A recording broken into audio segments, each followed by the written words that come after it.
by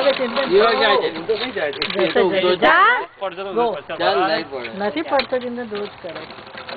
પછી અટકી જાય છે વોકવે પર એક વાર પડે તો ને એક વાર નથી સાયકલ ના વોકવે પર અટકી જ જાય ને સાયકલ પેલી બાજુ से ખાડો છે ને હા એટલે ફ્લેટ થઈ જાય છે શું છે મજા બહુ મજા આવી ફરવાની મજા આવી હે ફરવાની મજા આવી ખોટ લાગતી હતી આયા નહીં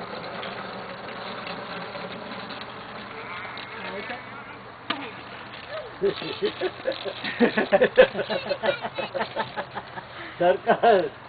રોજ આમ કરીને ટાઈમ પાસ કરે સાયકલિંગ બહુ શું કરે થોડી વસ્તુ હતું તો હું કરત ને નેક્સ્ટ ટાઈમ ચાલે છે બધાને સાયકલ આજે તો એક કરતો નથી આઈ ગયા ભાઈના ગુડ જોબ આઈ ગયા